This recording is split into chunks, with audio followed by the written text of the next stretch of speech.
watching and listening to Breakfast with Stephen and Anne. Yeah, we were talking about our People's Poll a bit earlier, which found that the majority of people in this country, that's people, ordinary working voters, as it were, would prefer Keir Starmer and a Labour government at the moment, the way things are. We were asking, have the wheels come off the Tory wagon? And Paul has already emailed in hi and says, not only have the wheels come off the wagon is stuck in churned up tarmac and the wheels have rolled off down the road. Can't understand why the Tory party think it's acceptable to have a leadership contest whilst the UK falls apart. What a contemptible way to treat a voting majority. It's almost as if everyone who voted for Boris is being told now to sit on the naughty step and think about their actions. The Conservatives will never see a majority again. The next Parliament will be some sort of coalition, so inaction will then be the order of the day. Steve says, morning to you. The Conservatives have not been in power for 12 years in Wales. Labour has, but same problem. The Conservatives have not been in power for 12 years in Scotland. The SNP has, but same problems. Which is a fair point. Janice says it wouldn't be Keir Starmer that runs the country, it would be the militant unions with open borders and woke agendas. No, thank you. A few thoughts coming through. GBNEWS at GBNEWS.uk. Let's have a look at the papers this morning. The Times has Liz Truss's plan to help the country with energy bills as homes brace for the price cap rise this morning. The Guardian focuses on concerns from head teachers across England who are calling on the government to delay the return of pre-pandemic exam conditions for at least another year. The Eye focuses on the energy price cap as some households could see their bills rise by 80%. The Daily Express, meanwhile, claims that the current asylum system in Britain is costing taxpayers more than £2 billion a year. The Mirror leads on the ongoing investigation into the shooting of Olivia Pratt-Corbell after her family made another plea for information. Well, time to go through the papers now. Joining us this morning, journalist and author Ella Whelan and the editor of The Eye, Benjamin Butterworth, or former editor, yes? No, late editor. Late editor. Which means the... Have you died? Oh, not that I'm I see. recently deceased. That's why I didn't say late editor. It did sound as though you'd died. No, apologies about that. Rumours of my death are Well, quickly examined. clearly, yes. And welcome to Ella. Well, take us through, Ella. Taxpayers paying more than £2 billion for the current broken asylum system. Yes, so I think everyone on either side of the immigration debate, whether you want a more liberal approach to immigration or a more conservative, restrictive one, knows that there is something going very wrong with it at the moment in terms of the fact that it isn't working. And the figures out in the Express are that it's been costing $2.1 billion in the year up to June, which is $756 million more than last year. And within that cost involves things like paying for asylum seekers to stay in accommodation in hotels, the very lengthy process of processing them, and there's clearly something going on within the current moment, within this summer, which is that there is a huge amount more people arriving, particularly the Home Office says that the figures show that 1 in 5 are coming from Albania. And GBNEWS covers it a lot. The kind of the high numbers that we're seeing day on day arriving on the Kent coast. Now the question is, why is this happening, and why is it costing so much?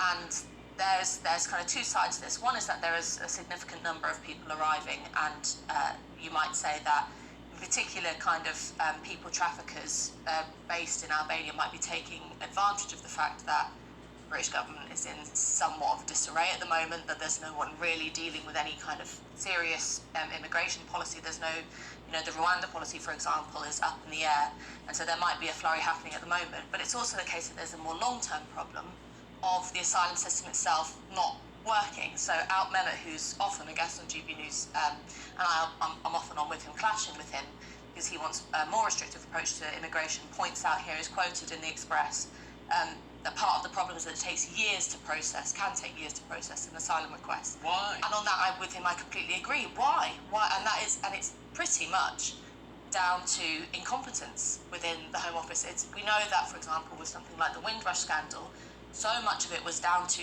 literally folders being lost and emails not being answered. So that we can't, there is a problem with the actual issue of people traffickers and people arriving. A large part of the problem is with the British institution of the whole process of asylum simply not working. And I think that the thing that I worry about is that what often isn't talked about is that you have people who are, okay, they're staying in hotels, but they're staying in it's not grand hotels, No. quite rubbish accommodation for years at a time. When in actual fact, if they are to be accepted as asylum seekers, they should be processed and then become part of society and be able to do all the things that the rest of us can do, work, contribute, all the rest of it. Which then goes hand in hand with those who aren't accepted. And then and that's the thing, with the sort of, whether or not you agree with the Rwanda policy, I don't, the fact that it has been tied up in sort of legal battles is a problem for democracy, but also the fact that the only solution seeming to come out of Rishi Sunak or Liz Truss, particularly Liz Truss, is, I think she said something almost as crude as, I'll just send more to different African nations, which, I mean, quite clearly isn't an option if Rwanda policy isn't working. So it's quite a depressing picture.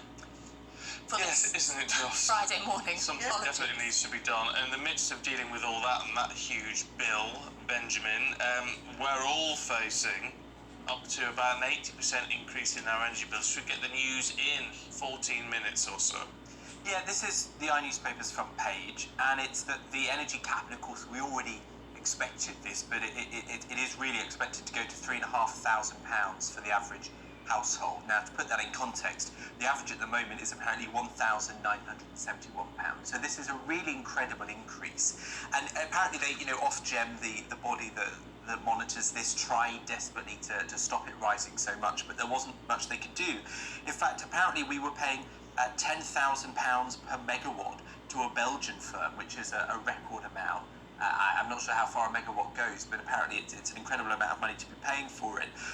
And something that really amazed me in this story actually is the lack of help from the energy companies themselves, as quite aside from the government. So, the eye has profiled the big firms and how much they're offering. You've got a £35 billion rise in costs across what the houses will be paid.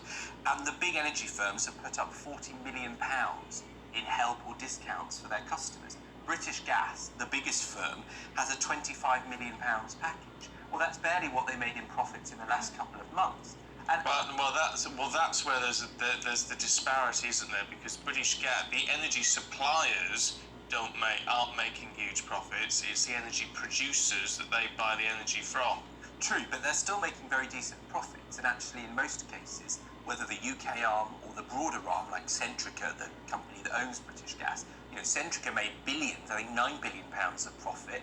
Meanwhile, British Gas made something like £30 million of profit. And so you kind of think they could be doing more to help their customers. But there's a wider point here, and Liz Truss has touched on it, and she's likely to be the Prime Minister in, a week and a half now, that this is really going to damage businesses, quite aside from the damage it's doing to people paying their household bills.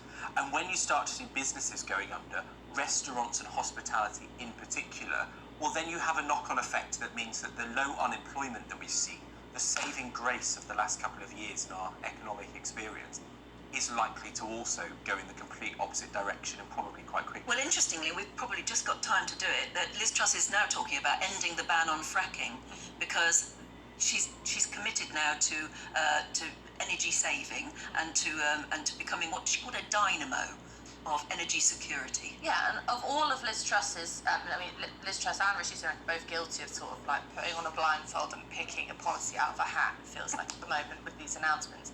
But of all of them, this makes the most sense, because there has been, we know that the kind of blind spot in the energy discussion has been any kind of ability to plan in the long term for other energy solutions. There's lots of talk about renewals, and that's an important part of the discussion, but we know that it doesn't always blow a gale, and it doesn't always, have sunshine in this country, so you need to have backup. We're sitting on a huge amount of resources that could be fracked and used in a convincingly safe way. There's a huge amount of scaremongering around fracking, but actually there's not enough discussion about how it can be done safely. It seems to me like an absolute no-brainer that you would at least explore this avenue, so that because we know this energy crisis isn't just going to be solved next year. It's not like we're going to go, even in 5 years, that we're going to see normal prices again, unless we do something for the long term. But are they weasel words? Because she's also said she will end the ban on fracking, but she won't go ahead with any fracking project unless there is consensus within the community. Well, there's not going to be, is there? This is the devil in the detail, because we know that huge amount of, particularly the Conservative Party voter base, does tend to be extremely NIMBY-ish when it comes to building infrastructure or housing or things like that. So we know that people living in and around sites that are near proposed fracking sites are very reluctant to go ahead with that. And as much as I think that's, a discussion, I think the kind of greater good of energy provision for the nation has to overcome that. But apparently one way around it might be promising the local community that their energy will be cheaper. Oh, well, that'd probably Bribery, work. but it might work. Might yes. work. Yeah. Okay, Ella, Benjamin, thank you both very much. We'll catch up with you a little bit later on.